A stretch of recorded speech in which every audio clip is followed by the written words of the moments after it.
துதி பாடி மனதார தொழுகிறோம். நீங்க இல்லாம வாழ முடியாதுயா, உங்க கிருபை இல்லாம வாழ தெரியாதுயா. தூயாவையும் திரியேக ஆசீர்வாதம் நம் அனைவரையும் ஆசீர்வதித்து காப்பதாக. ஆமென். அன்பு இறை மக்களே, இந்த நாளினுடைய மிக சிறப்பான ஒரு காரியம் என்னவென்று சொன்னால், அக்டோபர் மாதம் 14ஆம் தேதி உலக தர நிர்ணய நாள் என்று அழைக்கப்படுகிறது. 14ஆம் தேதி இந்த நாளிலே மெக்கானிக்கல் இன்ஜினியரிங் என்று பன்னாட்டு எலக்ட்ரோகெமிக்கல் கமிஷன் தன் தீர்மானத்தின்படி பன்னாட்டு தொலைத்தொடர்பு சங்கமும் தொடர்பு கொண்டு இந்த உலகளாவிய பொருளாதாரத்திற்கான தர நிர்ணய முக்கியத்துவத்தை பொறுத்தவரையில் தொழில் மற்றும் நுகர்வோர் மத்தியில் பெரும் விழிப்புணர்வு ஏற்படுத்துவதுதான் இந்த தர நிர்ணய நாள். உலக வேர்ல்டு குவாலிட்டி என்று அழைக்கப்படுகிறது. இன்றைக்கு ஆதரிப்பவர்களாக நாம் இருக்க வேண்டும். ஆதரிப்பவர்கள் அல்லது பெற்றோர்களுடைய பங்கு என்று சொல்லும். கலாத்தியர் 4:1-2 வசனங்கள். பின்னும் நான் சொல்கிறது என்னவென்று, சுதந்திரவாளியானவன் எல்லாவற்றுக்கும் எஜமானனாய் இருந்து அவன் தன் பிள்ளைகளுக்கு காலமளவும் அடிமையானவனுக்கு வித்தியாசமில்லை என்று தகப்பன் குறித்த காலம் வரைக்கும் காரியக்காரருக்கும் வீட்டு விசாரணைக்காரர் கீழ்ப்படிந்திருக்கிறான். இன்றைக்கு கீழ்ப்படிந்த மக்களாக இங்கே இஸ்ரவேல் மக்களை ஆசீர்வதிக்கும்படியாக எமோரியர், எவ்வேசியர், பெரிசியர், கானானியர், ஏத்தியர் இவர்கள் அனைவரையும் இஸ்ரவேலுக்கு விரோதமாக யுத்தத்துக்காக கிளம்பினவர்களை நானும் அவர்களை உங்கள் கைகளிலே கொடுத்து விட்டேன். ஐ ஹேண்ட் டு யூ, நான் அவர்களை உங்கள் கையில் ஒப்புக் கொடுத்தேன் என்கின்றார். அன்பு இறை மக்களே, காக்கைகளை கவனிக்கும் பொழுது இன்றைக்கு இந்த யோசுவா 24ஆம் அதிகாரம் 11வது வசனத்தின்படி அங்கே உங்கள் கைகளிலே ஒப்புக் கொடுத்தேன். இன்றைக்கு திருமறை சொல்லுகிறது, ஆண்டவராகிய இயேசு கிறிஸ்துவினுடைய வாழ்க்கையில் ஆண்டவருடைய சித்தமில்லாமல் ஒரு முடியும் நம்முடைய தலையிலிருந்து உதிராது. கடவுளுடைய திட்டம் இல்லாமல் ஒருவனும் நம் மீது கை போட முடியாது.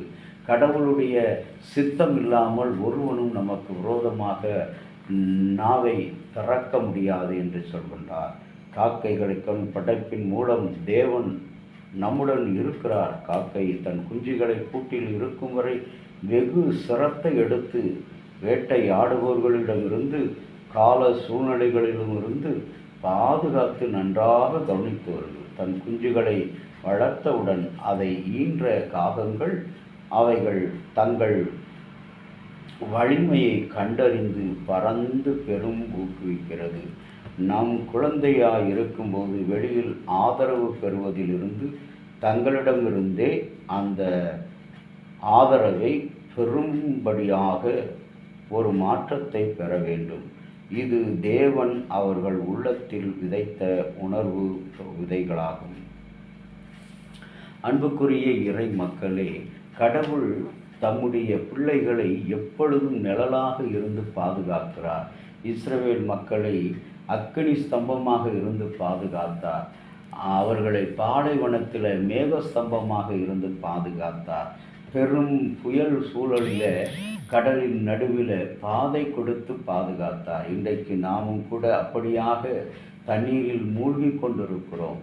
பாதையின்றி தவித்து கொண்டிருக்கிறோம். பாலைவனத்தில் மீள முடியாமல், ரட்சிப்படைய முடியாமல் வெந்து கொண்டிருக்கிறோம். வேக வைத்து கொண்டிருக்கிறான் பிசாசு. இன்றைக்கு அவற்றில் இருந்து நம்மை ரட்சிப்போடும் மகிமையோடும் மாட்சிமையோடும் அவர் சத்திய ஆவியாகிய ஒரு தேற்றரவாளனை என்றென்றைக்கும் நம்மோடு கூட இருக்கும்படி அவர் கட்டளையிடுகிறார். அவருடைய கட்டளையின்படி இன்றைக்கு நீங்களும் நானும் இந்த அருமையான இஸ்ரவேல் மக்களை அழிக்க எழுந்த எபேசியர், எபூசியர், எரேமியர் என்று சொல்லுகின்ற கூட்டம், இந்த கானானியர்களை குறித்து பார்க்கும்போது இவர்கள் ஒரு கொள்ளை கூட்டம்.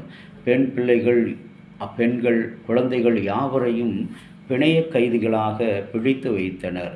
நோவாவினுடைய வழித்தோன்றர்கள் அவர்களுடைய பேரன் வழித்தோன்றர்களாக இந்த கானானியர்கள் இருந்தார்கள். நோவாவிற்கு எதிராக இவர்கள் விரோதமாக பாவம் செய்தார்கள். ஆதியாகமம் 9ஆம் அதிகாரம் 20 முதல் 25 இதை காணலாம். ஆதியாகமம் 10ஆம் அதிகாரம் 15 முதல் 19 முடிய இவர்கள் 11 குழுக்களாக பிரிந்து செயல்பட்டார்கள். நோவாவின் கதையிலே வருகிற என்னாகமம் 10வது 13வது வசனத்தில் இவர்கள் வேவுக்கார, அதாவது உளவாளி என்ற ஊழியத்தை, அந்த பணியை செய்கின்றவர்களாக காணப்படுகிறார்கள். அன்பு இறை மக்களே, இரண்டாவதாக பெரிசியர் 7 தேசங்களில் ஒருவராக கிராமத்து மக்களாக திறந்த வெளியிலே வாழ்ந்து வசித்து வந்தவர்கள். இஸ்ரவேல் கானான் வந்தபோது பெரிசியர் அவர்களுடன் போரிட்டார்கள். போரிடும்போது கர்த்தரோ அவர்களை அவர் கையிலே ஒப்பு கொடுத்தார். இன்றைக்கு நீங்களும் நானும் யார் என்னென்ன சூழ்நிலையிலோ என்னென்ன சமயங்களில் நாம் சூழ்நிலையை ஏற்றபடி நடக்காதபடி கடவுள் நம்மை அவர்கள் கரங்களில், அவர்கள் அனைவரையும் நமக்கு விரோதமாக எழும்புகிற எல்லாரையும் அவர் நம்முடைய கரங்களுக்குள்ளாக விடுதலை செய்கின்றவராக, நம்முடைய கரங்களில் கொடுக்கிறவராக, நமக்கு அவர்களை சொந்தமாக்கி தருவதாக இருக்கிறார். இன்றைக்கும் கூட நாம் பல நிலைகளில் விரட்டப்பட்டிருக்கலாம், அவமானப்படுத்தியிருக்கலாம், ஒருவர் சொல்வதையே நாம் கேட்டுக்கொண்டிருக்க வேண்டும் என்று சொல்லி நம்மை நெருக்கி கொண்டிருக்கலாம். ஆனால் அது அல்ல. உன்னுடைய இனம் குறைந்த தாழ்ந்த இனம் என்று சொல்லி நம்மை ஒருவேளை இனத்தின்பால் அவனுக்கு அறிவு இல்லை, ஆற்றல் இல்லை, அவனுக்கு திறமை இல்லை, அவனுக்கு தாளந்து இல்லை என்று சொல்லி உன்னை ஒதுக்கி வைக்கலாம். ஆனால் தேவன் தன்னை நேசிக்கிற பிள்ளைகளை எப்பொழுதும் உயர்த்துகிறவராக இருக்கிறார். இங்கே அவர்கள் அனைவரையும் உங்கள் கைகளில் ஒப்பு கொடுத்தேன் என்று சொன்ன அந்த வார்த்தையின்படி இந்த நாளில் நமக்கு விரோதமாக எழும்புகிற தீய சக்திகள், அந்தகார சக்திகள், பிசாசின் தந்திரங்கள், மந்திரங்களினுடைய சோதனைகள் எல்லாவற்றிலிருந்து நம்மை விடுதலையாக்கி பாதுகாக்கிறார். அந்த சிந்தையோடு கடவுளை நோக்கி பார்க்கலாமா? அன்பின் இயேசு சுவாமி, இந்த நாளுக்காக நாங்கள் இல்லை, நீர் எங்களை தெரிந்து கொண்டீர். இன்றைக்கு எங்களுக்கு விரோதமாக எழுந்த எல்லா சத்துருக்களையும் எங்களை கையில் ஒப்புக்கொடுத்து அவற்றை நாங்கள் கால்களின் கீழாக மிதித்து போட்டு ஒரு ஜெயமுள்ள வாழ்க்கை. இன்றைக்கு திருச்சபையிலும் கூட அந்த அடிமைத்தனத்தின் பிசாசு, பண அடிமைத்தனத்தின் பிசாசு, பதவி அடிமைத்தனத்தின் பிசாசு, அதிகாரம் என்ற அடிமைத்தனத்தின் பிசாசு, இவை எல்லாவற்றையும் இயேசுவே உம்முடைய கரங்கள், அந்த பிசாசின் கரங்களிலிருந்து நீ பறித்து எங்கள் கைகளில் கொடுக்கணும். திருச்சபை தலைமையில் கொடுத்து அவர்கள் கால்களின் கீழாக அந்த எல்லா அதிகாரங்களையும் ஆசைகளையும் மிதித்து போட்டு கிறிஸ்துவையே நம்புகிற ஒரு ஜீவியமாக அவர்கள் வாழ உதவி செய்யும். ஏழைகள், நோயாளிகள் பக்கமாக தங்கள் பார்வைகளை திருப்பும்படி, அவர்கள் பக்கமாக தங்களுடைய கரங்களை நீட்டும்படி ஒவ்வொரு தலைமைகளை உருவாக்கும். இயேசுவின் நாமத்தில் வேண்டுகிறோம் நல்ல பிதாவே, ஆமேன்.